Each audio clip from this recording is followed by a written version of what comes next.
Beaucoup de pluie est tombée ces dernières heures et ça devrait recommencer cet après-midi. On sera avec la sous-préfète des Bouches-du-Rhône dans un instant, avec Stéphane Burgat à Marseille, avec Frédéric Michel dans le Var. Point météo complet avec Anissa Haddadi qui vient de raccrocher avec Météo France. La justice britannique se penche à partir d'aujourd'hui sur la thèse du sous-marin qui aurait accroché et tiré vers le fond le Bugalet de Braise, faisant 5 morts en 2004. On sera avec Sandrine Prioul à Brest. Les abus sexuels dans l'église, c'est le calme avant la tempête pour l'église de France, avant la remise demain du rapport Sauvé, le rapport de Jean-Marc Sauvé qui a présidé cette commission indépendante sur les abus sexuels. On verra avec Virginie Riva ce que l'on sait déjà. Et puis Marseille qui pleure Bernard Tapie, le moment le plus fort et le plus populaire de cette semaine d'hommage sera jeudi prochain avec la chapelle ardente au Vélodrome. Qu'est-ce qui est prévu exactement? Nos informations avec Jean-François Pérez avec nous dans le studio.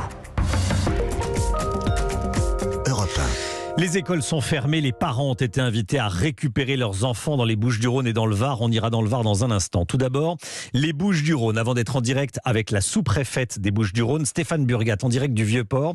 Ce qui est fou, Stéphane, bonjour, vous êtes en direct avec nous. C'est que le niveau de l'eau du Vieux-Port est quasiment au niveau du quai. Oui, des images assez impressionnantes, même si ça n'a pas débordé à l'inverse de certains axes, pas très loin, notamment à la Joliette, qui ont été complètement submergés, tout simplement ce matin. Près d'une centaine d'interventions pour les marins-pompiers depuis cette nuit. Pas de victimes, mais des dégâts matériels, éboulements, coulées de boue dans un quartier, une maison s'est même effondrée, mais heureusement en lance du propriétaire. Et puis ce petit moment de panique, surtout ce matin pour les parents d'élèves, à l'image de François, des papas, des mamans qui ont dû faire demi-tour pour récupérer leurs enfants car les écoles ont toutes fermé leurs portes à midi. Ce matin, comme il n'y avait pas de consigne, on les a amenés à l'école normalement. Et puis vers 9h, on nous a rappelé, l'école nous a rappelé pour venir les chercher. En catastrophe un peu. Voilà, c'est ça. Du fait du risque, vigilance rouge cet après-midi, pour pouvoir mettre à l'abri le maximum de personnes. Panique ce matin. Ça a été un petit peu la panique, oui. Et Aix-Marseille Université qui suspend également tous ses cours et place son personnel en télétravail. La mairie de Marseille renvoie également tout son personnel non essentiel à la maison, selon l'adjoint Yannick Oanessian. Soit de rester chez eux, soit de regagner leur domicile pour ceux qui étaient venus travailler ce matin. Nous invitons d'ailleurs, à chaque fois que cela est possible, les personnes à en faire de même. C'était le cas pour évidemment les écoles. Et c'est le cas aussi pour ceux qui sont allés travailler ce matin. Il est préférable dans la mesure du possible de regagner son domicile avant l'épisode pluvieux qui va intervenir cet après-midi. Puisque vous l'aurez compris, il faudra le moins de monde possible dehors cet après-midi dans les rues, sur les rails également, puisque la SNCF interrompt plusieurs lignes jusqu'à nouvel ordre entre Marseille et Aix, Toulon, Martigues, Avignon, Montpellier, ainsi que la ligne TER pour Nice. Merci beaucoup Stéphane Burgat, en direct de Marseille. On est en direct avec la sous-préfète des Bouches-du-Rhône, Laurence Leverino. Bonjour Madame la sous-préfète, merci d'être en direct avec nous sur Europe 1, d'avoir choisi Europe 1 et Europe Midi pour parler. Est-ce que vous pourriez déjà nous faire, s'il vous plaît, un tour des points les plus sensibles actuellement dans le département? Alors, merci de me donner la parole. Donc, je voulais quand même rappeler que l'alerte rouge est une alerte d'intensité absolument exceptionnelle, donc qui nécessite beaucoup de mesures et de bons comportements à adopter. Cette alerte donc est intervenue par un bulletin météo de 6 heures ce matin qui nous a conduit à prendre un certain nombre de mesures. Nous attendons un phénomène évidemment pluvieux orageux très actif dans le milieu de l'après-midi, plutôt sur l'est du département, mais nous sommes en train avec Météo France d'affiner donc ce modèle, simplement donc avec une accalmie par rapport à la nuit dernière où il est tombé énormément de pluie entre Aix-en-Provence et Marseille, jusqu'à 170 mm d'eau déjà observée, donc un phénomène qui va se rajouter à déjà des pluies intenses dans la nuit. On a profité donc de cette matinée d'accalmie pour permettre de prendre toutes les mesures nécessaires, de manière surtout à éviter que le maximum de personnes se retrouvent en difficulté dans l'après-midi. Donc à cette heure, ce que je peux vous dire, c'est que nous avons déjà beaucoup de communes qui ont activé des plans communaux de sauvegarde ou des cellules de veille. Et je voudrais d'ailleurs à ce titre vraiment les remercier puisque nous travaillons ensemble de concert depuis ce matin de manière à éviter que l'ensemble des personnes se retrouvent en difficulté. Est-ce que vous pourriez dans l'après-midi. nous préciser ce que c'est un plan communal de sauvegarde ? Alors, c'est un plan qui doit être mis en place par les municipalités et qui, en cas d'intensité et de difficulté, donc chaque maire est en capacité de prendre un certain nombre de mesures dans sa commune. Le préfet, lui, a diffusé un certain nombre de comportements à tenir. Je rappelle surtout, et je parle notamment au niveau des écoles, qu'on a demandé effectivement aux parents ce matin de venir récupérer donc leurs enfants en lien avec les services de l'éducation nationale.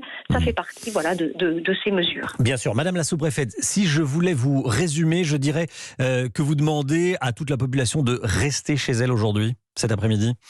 Absolument. Je le répète, un épisode de vigilance rouge est l'épisode extrême de vigilance qu'on est en capacité de pouvoir anticiper, je le dis encore une fois.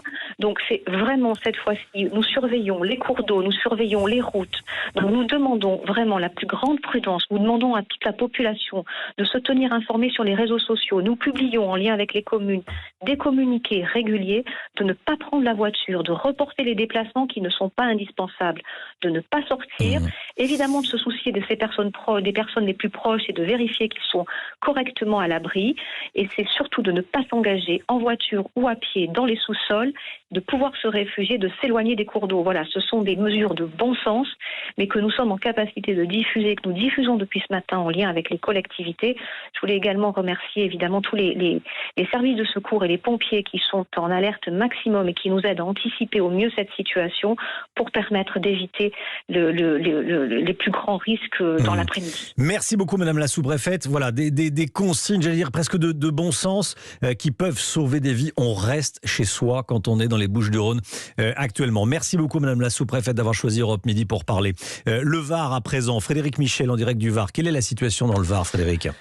Identique, le préfet du Var en appelle à la plus grande vigilance. Les parents ont été invités à chercher leurs enfants à la mi-journée. Toutes les écoles seront fermées cet après-midi dans le Var et les Alpes-Maritimes, du premier degré aux établissements d'enseignement supérieur, les crèches également. Vous l'avez entendu, il ne faut pas sortir entre 13h et 19h, pas utiliser son véhicule, encore moins descendre en sous-sol. Dans l'ouest varois ce matin, il a déjà beaucoup plu, 120 mm d'eau tombée à Brignoles et on attend autant de précipitations cet après-midi.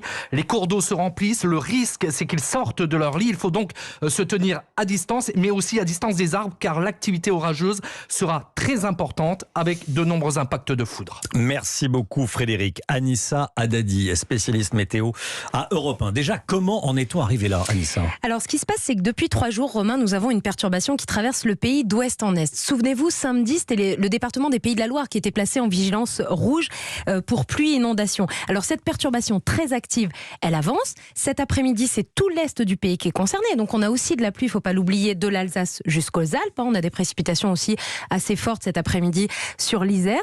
Mais au bord de la Méditerranée, ce qui se passe, c'est que nous avons une dégradation très forte entre les Baléares et la Sardaigne. Cette dégradation très forte, elle envoie des flux d'air très instables et du coup, au cœur de ce mouvement, nous avons les communes de Marseille, les Bouches-du-Rhône, les Alpes-Maritimes, le Var, le Vaucluse. Et donc là, nous avons une situation assez dangereuse avec des cumuls d'eau très importants. Ça éclate à cet endroit-là avec des orages très forts. Anissa, qu'est-ce que vous prévoyez ces prochaines heures ? Alors je viens de raccrocher, vous le disiez Romain, avec les équipes de Météo France. Ça se réactive là actuellement aux minutes où on se parle. Il recommence à pleuvoir sur Marseille et sa région. On a eu une petite accalmie ce matin. Alors ce qui va se passer cet après-midi, c'est assez simple. Des pluies fortes, des cumuls encore importants qui vont se rajouter à ceux de ces dernières heures. Des orages forts, de la grêle et surtout, on n'en parle pas beaucoup, mais ce qui risque d'être le plus important, ce sont les rafales de vent très très forts. Merci beaucoup Anissa et on vous retrouve évidemment à la fin d'Europe Midi pour un point météo complet. Merci Anissa. C'est une